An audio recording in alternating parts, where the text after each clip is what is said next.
Here, back with another reaction video. This time I'm reacting to the Siege of Harfleur, 1485 AD, Battle of Agincourt, part 1 of 2, A Baptism of Fire. Now, I've heard about the Battle of Agincourt. Obviously it's an English victory, but I never knew about the, what happened beforehand. And what I remember from, it's years since I learned about the Battle of Agincourt, where like English longbows defeated French knights because they had to charge up through a muddy hill through a dense forest, and of course the longbowmen put stakes in the ground because the horses most of the time have got more sense of the rider and try and dodge any sharp objects. So I knew there was a debacle. I remember there was a debacle at Harfleur that cost the lives of 3,000 Englishmen. But as I said, it's been years since I learned about the Battle of Agincourt. So the usual disclaimer when I react to historical videos, if I don't react or have much input, is because it's something I do not know about, and I'm trying to take in new information. So the link to the original video will be in the description down below. Please subscribe to History Marsh and show them all the support. If you don't know anything about History Marsh, I first heard about them when they collaborated with Epic History TV for their Napoleon series. So as I said, this is from History Marsh. The original link is in the video down in the description below. Subscribe to History Marsh, show them all the support you can, and let's not waste more time. Let's get into this. And the Siege of Harfleur. I think it did cost the lives of 3,000 Englishmen. Could be more, could be less.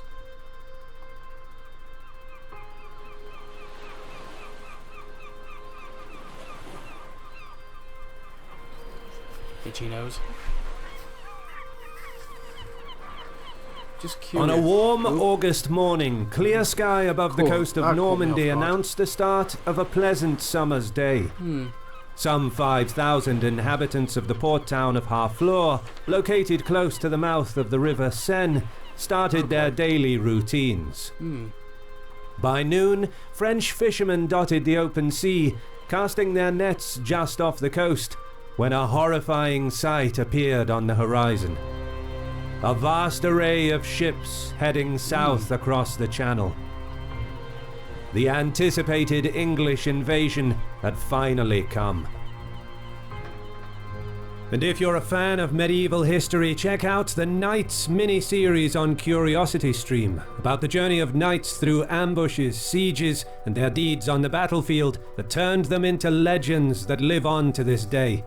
Our friends over at Curiosity Stream partnered with us for this video, and as their long-time subscriber, I recommend their history documentaries, where you can find topics from ancient, medieval, and more modern times. But if you're... happy holidays!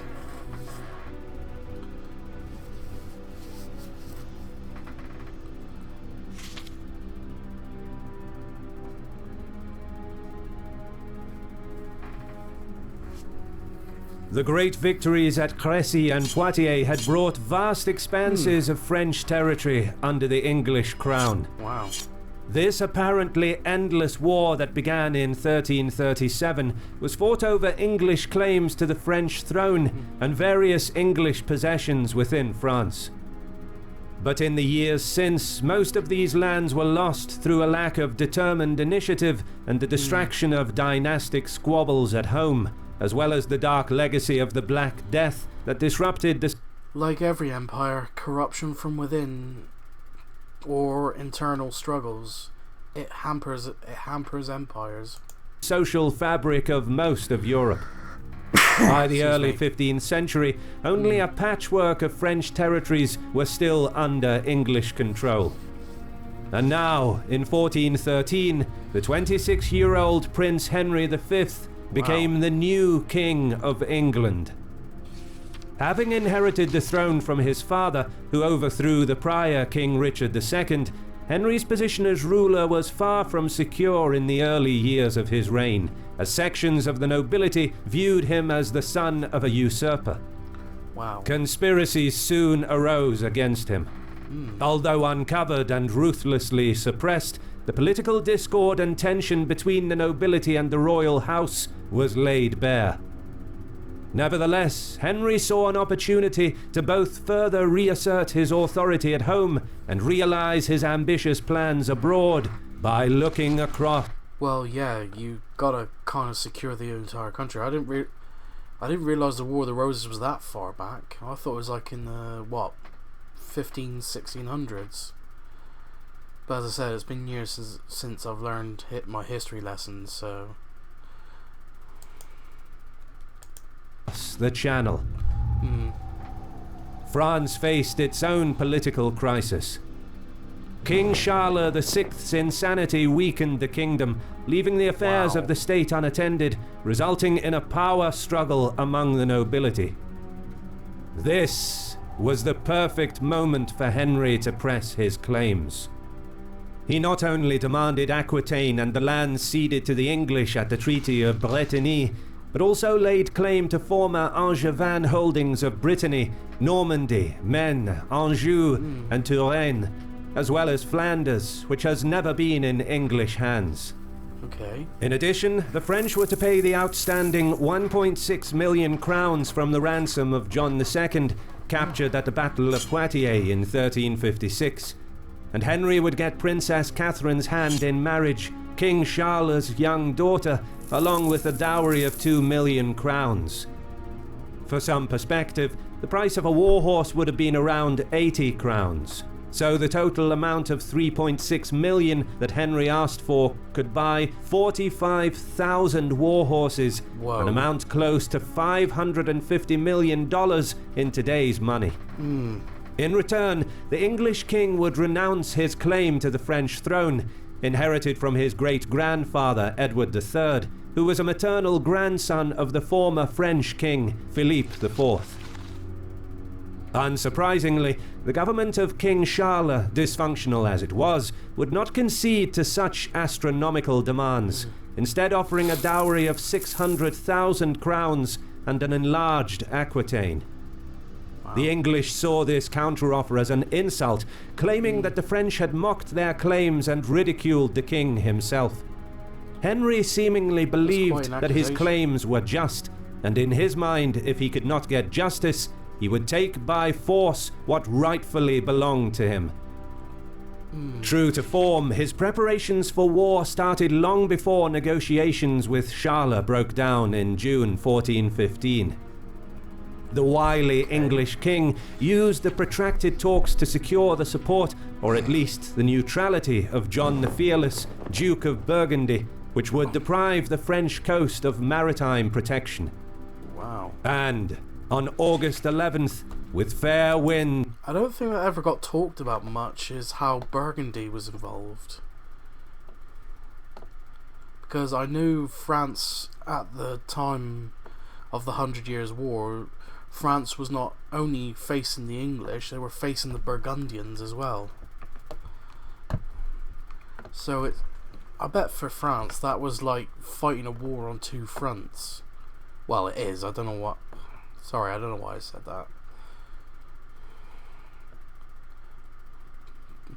But yeah, as I said, before the actual Battle of Agincourt, I knew it mentioned a debacle at Harfleur, but I didn't realize what actually happened at Harfleur. But I do like we're getting some amazing context from the narrator of History Marsh. So let's see what happens. The English fleet set sail for France. Southampton. The first objective was Harfleur. The fortified port had long been a thorn in England's side, serving as a base for frequent raids along the south coast. Capturing it would thereby reduce the threat against English ports and would serve as a vital base of operations into France, along with Calais, situated further up the coast.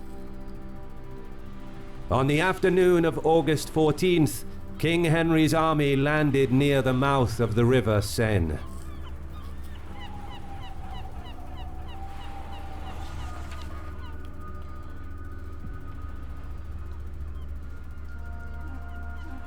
Upon landing in Normandy, the decision was made to surround the town and cut off possible reinforcements and supplies. And it kind of shows how a little bit behind I am in my knowledge. I knew we had bowmen, but didn't realise we had cannons. Wow. So total strength 11,000. So I didn't realise the army was that strong. I thought it was around about the of 7,000. So that was my estimate. Henry's brother, Thomas, Duke of Clarence, was able to block off the eastern approach, while the king remained to deploy the main body of the army. Siege weapons and 12 guns had to be brought closer to the walls to be effective against Harfleur's strong defences. The town, with its 5,000 inhabitants, was protected by 4.5-metre thick walls, water defences, and 24 towers, with a well-defended port and a garrison of 250 men. In his message, Henry demanded surrender, attempting to instill fear in the minds of the populace by citing a biblical law that gave him the right to put the townsfolk to the sword if they refused to yield, due to his right to the French throne. Meanwhile, as Thomas advanced to surround the town on the landward side, a relief force appeared. 300 French men-at-arms rode with haste towards the gates, under the command of Raoul de Gaucourt. Although a small retinue, the presence of these professional soldiers would stiffen the resolve of the populace. Determined to resist the invading army, the French closed the sluice gates to inundate the valley to the north. Harfleur would not yield to Henry's demands for surrender. Soon after, the English siege train unleashed hell on the town. Over the course of a few days, the bombardment inflicted significant damage to the walls and towers, with some projectiles reaching buildings in the middle of the town. The threat of death from above became a daily occurrence for the inhabitants. But the townsfolk and soldiers responded, manning the guns on the walls and bulwarks. They harassed and inflicted heavy losses on Henry's irreplaceable teams of gunners and siege engine crews, who had to get close to the walls to be effective, thereby placing themselves in a vulnerable position well within reach of the French. At night, the resilient defenders made frantic repairs to their damaged defences, much to the astonishment and frustration of the English besiegers. And by early September, some 15 days into the siege, I don't know how long it is since I learned about the 100 Years' War, but I definitely don't remember hearing about cannons. But as I said, I should have don't know why I'm acting surprised. It's the 1400s. Those cannons. As I said, it was probably an introduction for Europe to use cannons, because I know it was a Chinese invention. Well, the use of gunpowder was a Chinese invention, but as I said, these were like heavy bombards, and they weren't that well ranged, so I can understand them being quite rare. The summer heat turned the water in the flooded valley to the north into a stagnant and foul, disease-infested swamp. As the siege dragged on with little progress, dysentery began ravaging the English army. Wow. The dire situation forced Henry to adopt urgent measures. He ordered mines to be dug under the walls, intending to collapse the tunnels to undermine the town's defences. However, his mining crews were frustrated by counter-tunnels dug by the French. The stubborn townsfolk would tunnel their way to intercept and damage the English works and attack their crews, sabotaging all attempts to undermine the town's walls. Above ground, the English king ordered the wooden towers to be brought up against the wall to launch an assault on the town. But by this time, the siege went on for a month. Although not lengthy by medieval standards, it required more time and resources than Henry anticipated. Unsanitary conditions, polluted water supplies, and, as suggested by a contemporary chronicler, bad effects of unripe fruit, grapes, and shellfish sapped the English army. And having thousands of men, horses, and other animals in close proximity, along with the waste they produced, created conditions that were ripe for infections. The outbreak of dysentery caused the death of many, while many more fell ill. Earls, knights, esquires, and archers alike were incapacitated, with many granted permission to return by ship to England to recover once the siege was over. However, reports of dysentery in Harfleur indicated that the siege began taking its toll on the town as well.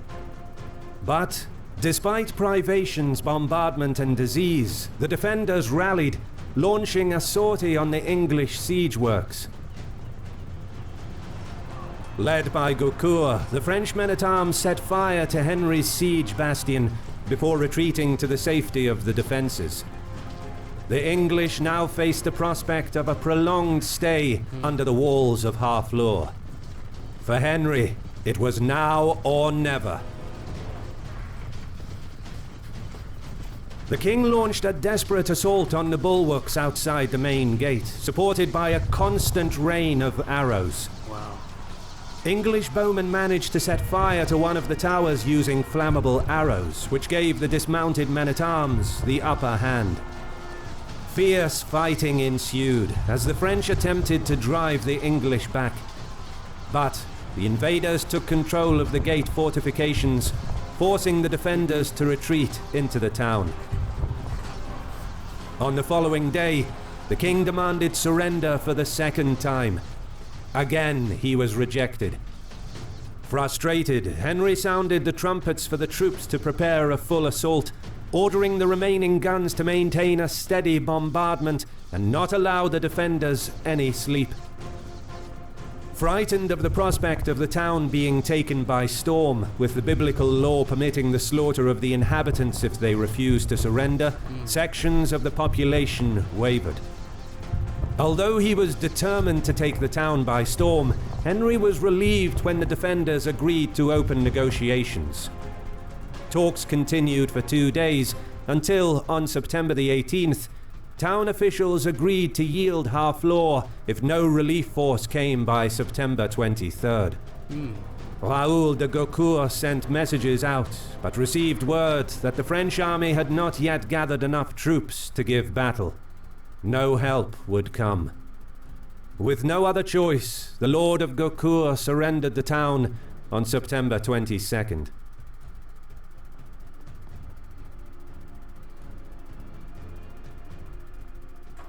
After Harfleur... Okay, I didn't know the English forces at the time actually captured Harfleur. All I heard was there was a debacle, which, as I said at the beginning, the debacle at Harfleur cost the lives of 3,000 Englishmen. I didn't know they actually captured Harfleur, but as I said, it's been a long time. Had capitulated, leading members of the defending garrison were set free on the condition that they gave themselves up as prisoners at Calais. English officials were placed in charge of the town, allowing the French inhabitants to remain if they swore an oath of fealty to Henry, while the rest were expelled. The invaders, meanwhile, incurred heavy losses. A third of the English army was either dead or incapacitated. Henry now had roughly 7,100 troops left at his disposal. After resting the men for a few weeks, the king garrisoned the town with 300 men-at-arms and 900 archers, before marching out into the rolling countryside of Normandy with 900 men-at-arms and 5,000 archers. Credit goes to our awesome patrons who make videos like this one possible. Consider joining them to support our work. You can also support us by subscribing to our channel and clicking the bell button to get notified when our new videos are released. And as always, thank you for watching. And that'll do it. This has been an interesting video, and I mean, good work by History Marsh. It's actually quite a good way of talking about the siege of Harfleur, which, as I said, I didn't know the English actually captured, but I'm just confused. Maybe I'll learn about it, because I will do a reaction to the part 2 of which will most likely talk about the events leading up to the actual Battle of Agincourt, and but I just bit confused why Henry V just wouldn't stay there for a little bit longer. Like, I mean, what was the living conditions for the English while they were in Harfleur? So I must have either that or I've missed something. So anyway, this has been an interesting video. If you like this reaction, please like, comment and subscribe, and I'll see you in the next one.